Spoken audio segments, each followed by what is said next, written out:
Magnifique album. Je pense que c'est l'un des albums les plus importants que j'ai jamais écouté de ma vie, hein. Incroyable album, cet album-là. Disintegration de The Cure fait partie pour moi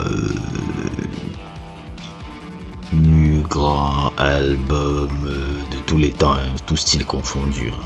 Disintegration de The Cure, qui n'est pas forcément le premier album du groupe, hein. The Cure, j'ai connu, j'ai commencé à suivre The Cure, quoi. Je crois que c'est le film The Crow qui m'a fait découvrir le groupe The Cure de Robert Smith.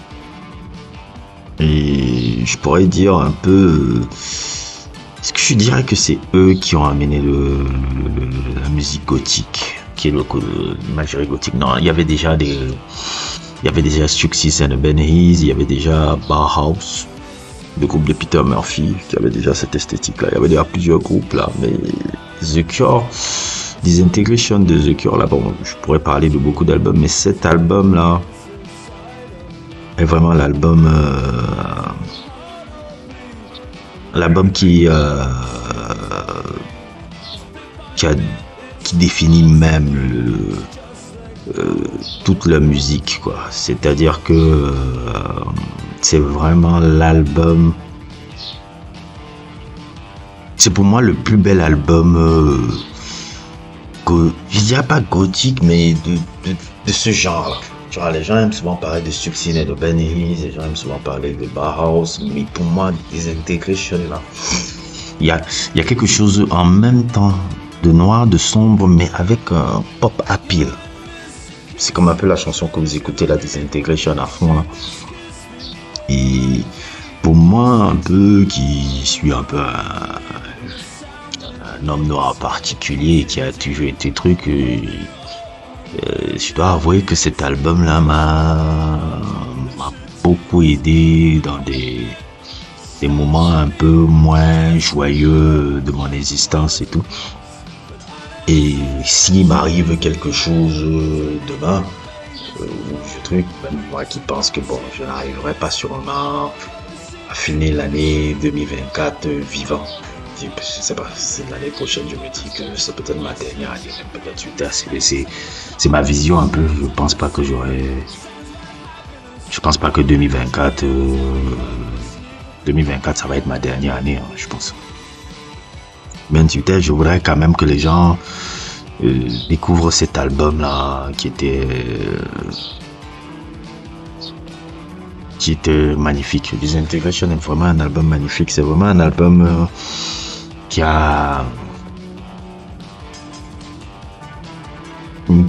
est vraiment pour, je dirais pas pour les dépressifs, mais qui a compris, quand tu écoutes ça, tu vois que tu n'as pas à avoir honte de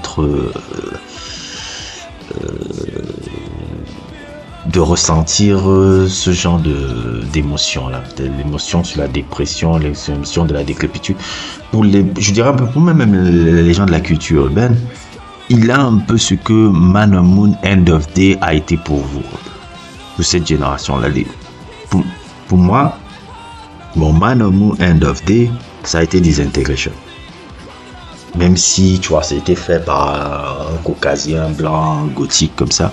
Pour moi, mon Man on Moon End of Day, c'est qui a aidé les gens à ne pas penser au suicide, à tous ces trucs-là.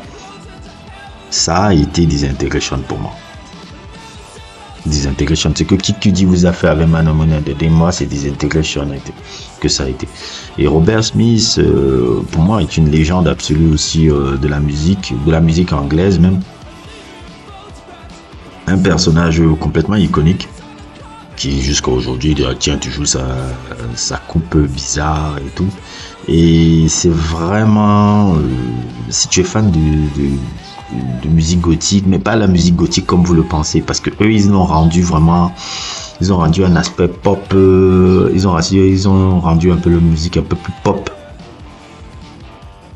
un peu de cœur. Parce que quand tu regardes les albums de The Cure, quand tu regardes même les premiers, même les albums comme Pornographie, même les, comment il s'appelait encore l'autre album qu'ils avaient fait là, ils avaient un autre album là qui était super génial. Je sais pas si c'était The Top, non, c'était pas The Top, c'était un autre album là qui était super bien là, bien avant Pornographie là.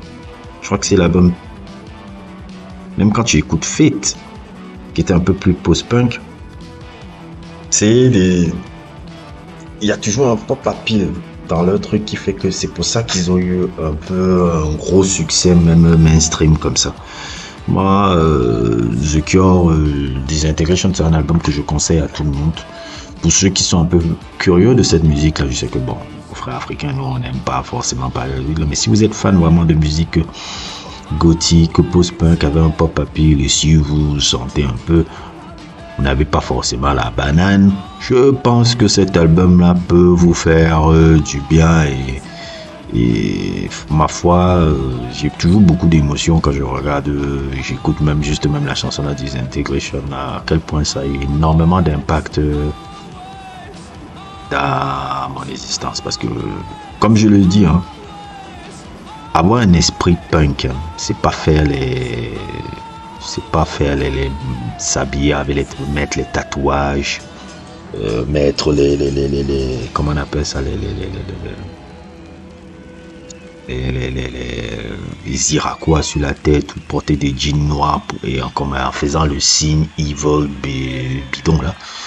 Non, c'est un état d'esprit. Vous pouvez comprendre que j'ai déjà un esprit punk rien que par l'esprit punk, c'est avoir la liberté de créer ses propres codes. C'est ça être punk. Punk, ça va au-delà de porter des gros jeans, de trucs et non, non, non. Punk, c'est un état d'esprit. Je suis punk. Je suis punk. Paquet punk. Tricky est punk. Punk, c'est suivre ses propres codes. C'est ne pas se laisser définir par ce que la société veut te faire croire. Tu es Camerounais noir, tu dois seulement suivre ça. Non, fuck. Je ne suis pas que ça. C'est ça être punk. Punk, c'est suivre ses propres codes. Moi, j'ai pas besoin de porter des jeans, trucs et tout. Tu peux comprendre déjà dans mon esprit que je suis punk. Punk, ça n'a rien à voir avec... punk, c'est suivre ses propres codes. Et ne pas être affecté par rapport à des stéréotypes de société qui te dit que tu dois être comme ça, là. Les gens peuvent penser que je suis un danseur, mais après ils vont te dire, mais le gars là, lui, il aime The Cure, ou il aime... Voilà, c'est ça.